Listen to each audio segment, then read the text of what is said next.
did you feel takeaways from the renegotiation with Joe Mixon?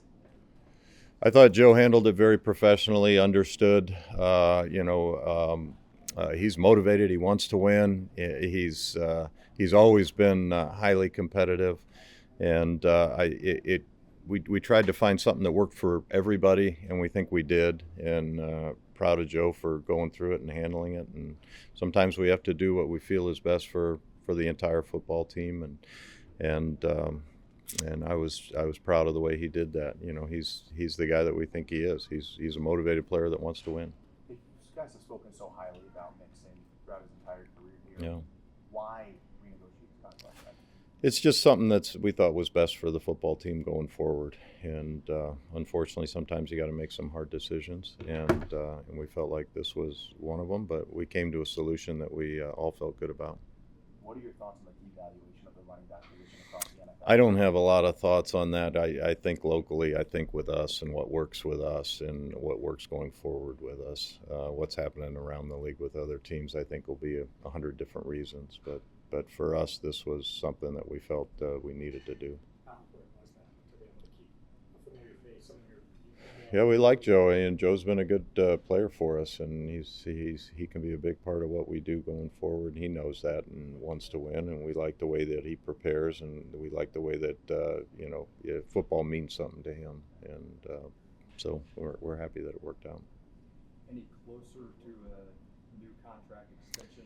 Yeah, I'm not going to provide any updates on. Maybe there'll be people through here that will, but I don't have any updates on any contract negotiations with any of our guys. Unfortunately, we'd like to get guys re-signed. We want them here long term. I think they know that, and we'll see what happens as we go. But that's the only update I have. We won't be giving blow by blows here. Given the quarterback market in general, does that have to be the first domino when you look at extending? I don't know anything has to be the first domino if we're playing dominoes, but we have a number of guys that we would like to have long term, and we'll see if we can get it worked out. But beyond that, I don't have any updates. The youngest roster of any playoff team last year. Mm-hmm. What's the most exciting part of the new chapter for you this year?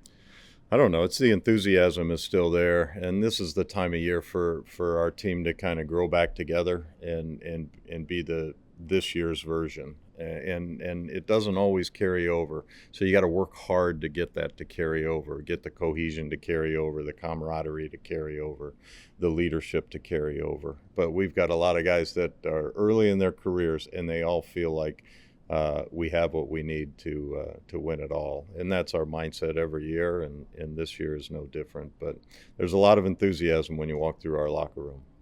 With the team now a proven commodity, how is this offseason different? I don't know that I have a great answer for that. We approach the offseason the same every. We're trying to find the best players for us. You're always trying to build the pipeline of young players coming in. You're always evaluating free agents that are out there and who might be able to fill a niche for you. And then you're always looking to maybe extend guys who are on your football team that you want to be around all year. So our offseason isn't different. The names change, the players change, but we go about it in the same way every year.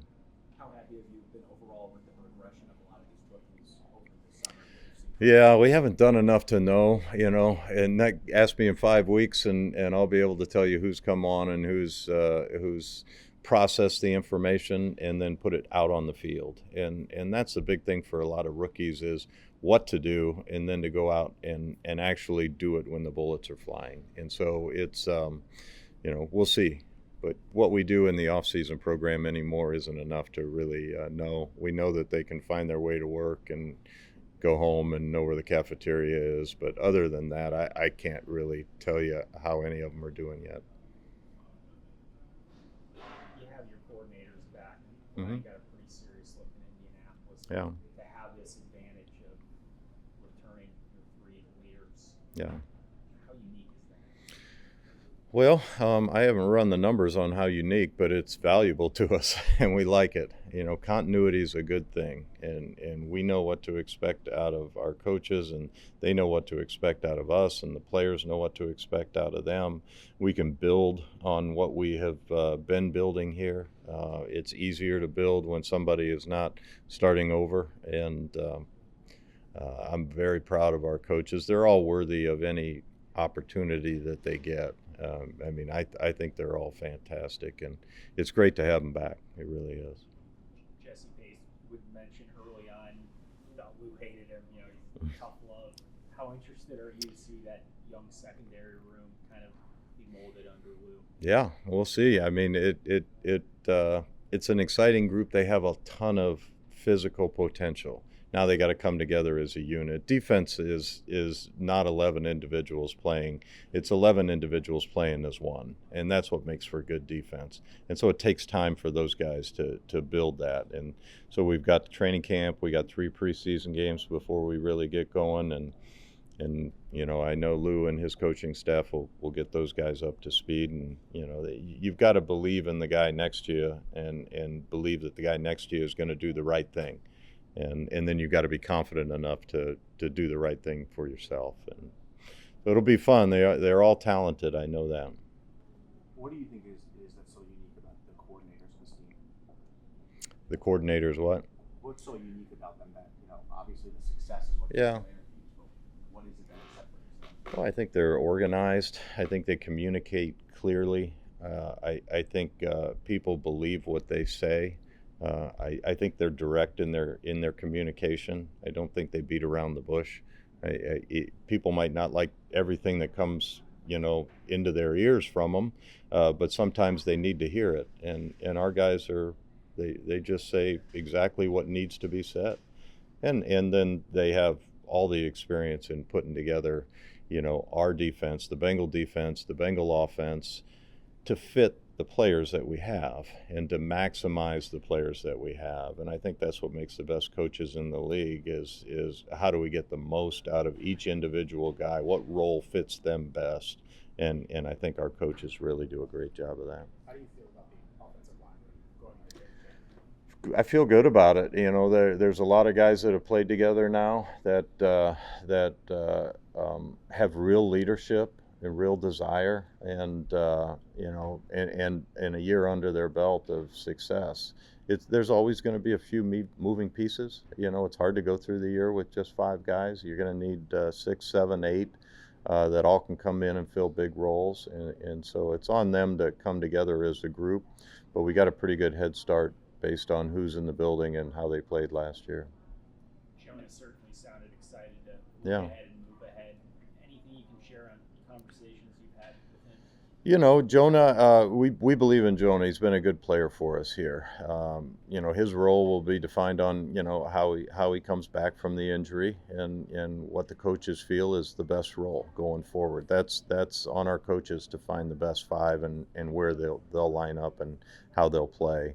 But I've always been impressed with Jonah, and when he's in the building, he's focused, he practices hard, and he's played well for us. So it's good to have him back in.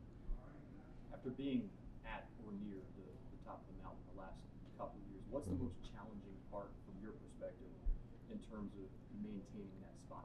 Staying there? Well, just maintaining it, you always have to have young players coming in because the reality of our league is that you're not going to be able to keep everybody. Somebody somewhere is going to have to go and leave, and whether it's because of their success or because of injuries, but you always have to have a pipeline of young guys that are available and able to step up. And so it's no different if you have a bad team or a good team. The young players have to keep coming in the building. And then you also have to supplement that with veterans who are available that can fill roles for you. So our process is the same. Probably the biggest challenge is when you have a lot of good players, trying to keep as many of them as possible. And we'll see what we can get done there. One of those guys is DJ Reader. Mhm. You've seen that in his defense.